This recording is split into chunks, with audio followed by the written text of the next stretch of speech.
ഇത് ഒരു വളവര വള്ളത്തിൻ്റെ മാതൃകയാണ്. വളവര വള്ളം എന്ന് പറയുമ്പോൾ നമ്മുടെ മനസ്സിലേക്ക് ഇത് കാണുമ്പോൾ ആദ്യം ഓടിയെത്തുന്നത് ഇന്നത്തെ കായൽ പരപ്പുകളിലെ പതിവ് കാഴ്ചയായ ഹൗസ് ബോട്ടുകളുടെ രൂപമാവും.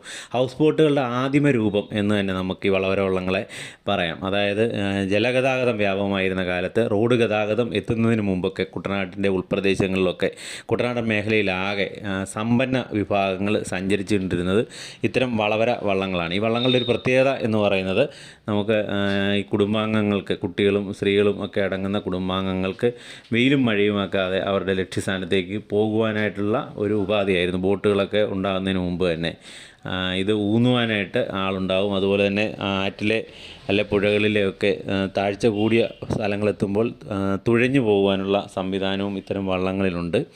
അപ്പോൾ ഈ വള്ളങ്ങൾ ഇന്ന് കുട്ടനാടൻ മേഖലയിൽ അപ്രത്യക്ഷമായിരിക്കുകയാണ്. കാരണം ഇതിൻ്റെ നിലവിൽ ആവശ്യമില്ല. ഇതിൻ്റെ ഒരു വലിയ രൂപം തന്നെയാണ് ഹൗസ് ബോട്ടുകളായിട്ട് ഇന്ന് നമ്മുടെ മുന്നിലുള്ളത്. പുരവഞ്ചി അല്ലെങ്കിൽ വഞ്ചി വീട് എന്നൊക്കെ നമ്മളിപ്പോൾ ഹൗസ് ബോട്ടുകൾക്ക് നാടൻ വിളിപ്പേരുകളും ഇട്ടിട്ടുണ്ട്. ഈ വള്ളങ്ങളിൽ നമുക്ക് യാത്രയ്ക്ക് ഇരുന്ന് പോകുവാനും അത്യാവശ്യം ഒന്ന് കിടക്കുവാനുള്ള സംവിധാനങ്ങളായിരുന്നു ഉണ്ടായിരുന്നെങ്കിൽ ഹൗസ് ബോട്ടുകൾ ഒരു വീടിന് സമാനമായ സജ്ജീകരണങ്ങളൊക്കെ ഏർപ്പെടുത്തി ശീതീകരണ സംവിധാനങ്ങളും കിച്ചണും ഒക്കെ അടക്കം വളരെ വിപുലമായ സജ്ജീകരണങ്ങളാണ് ഹൗസ് ബോട്ടുകളിലുള്ളത്. കുട്ടനാട് കാവാലം സ്വദേശിയായ രമേശൻ ആചാരി അദ്ദേഹം നിർമ്മിച്ച വളവര വള്ളത്തിൻ്റെ മാതൃകയാണിത്. അപ്പം ഈ വളവര വള്ളത്തിലെ ഈ ശില്പങ്ങളും ഒക്കെ അദ്ദേഹം തന്നെ നിർമ്മിച്ചാണ്. അപ്പം നമുക്ക് അദ്ദേഹം പറയുന്നത് കേൾക്കാം. എൻ്റെ പേര് രമേശൻ. ഈ വള്ളം 9.5 അടി നീളം പുന്നത്തടിയിൽ ഉണ്ടാക്കിയതാണ്. ആൾ രൂപമൊക്കെ ഉണ്ടാക്കിയത് മൾട്ടിവുഡ് തടിയിൽ ഉണ്ടാക്കിയിട്ട് MC-യിലും മൾട്ടിവുഡും കൊണ്ടാണ് ഇത് ഉണ്ടാക്കിയിരിക്കുന്നത്. ഈ ആൾ രൂപം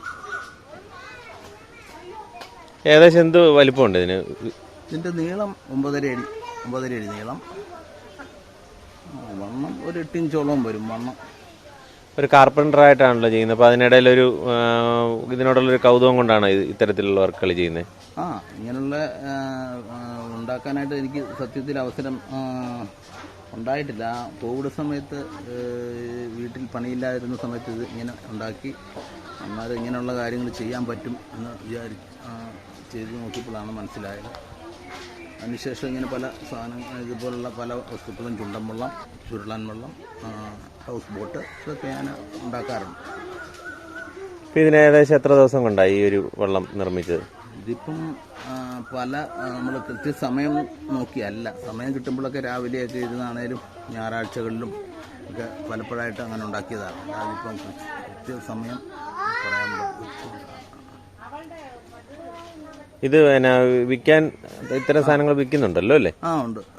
ഇത് ഒരു വിൽപ്പനയ്ക്ക് വേണ്ടിയിട്ടാണ് ഉണ്ടാക്കിയിരിക്കുന്നത്. വളരെ പെർഫെക്റ്റ് ആയിട്ടാണ് ഇതിൻ്റെ ഒരു നിർമ്മാണം നടത്തിയിട്ടുള്ളത്. നമുക്കിത് സൂക്ഷ്മമായിട്ട് നിരീക്ഷിച്ചാൽ മനസ്സിലാവും.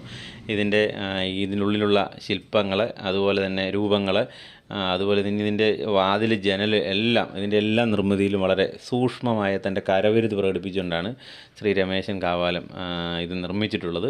അപ്പോൾ ഇത്തരം രൂപങ്ങൾ, ശില്പങ്ങൾ അദ്ദേഹം വിൽപ്പനയ്ക്കുമുണ്ട്. അപ്പോൾ അദ്ദേഹത്തിൻ്റെ നമ്പർ ഇവിടെ നമ്മൾ ഫോൺ നമ്പറുണ്ട്. അപ്പോൾ അദ്ദേഹത്തെ നിങ്ങൾക്ക് ആവശ്യമുള്ള ആളുകൾക്ക് ബന്ധപ്പെടുവാൻ കഴിയും. അപ്പോൾ വീഡിയോ എല്ലാവർക്കും ഇഷ്ടമായെന്ന് വിശ്വസിക്കുന്നു. എല്ലാവർക്കും നന്ദി, നമസ്കാരം.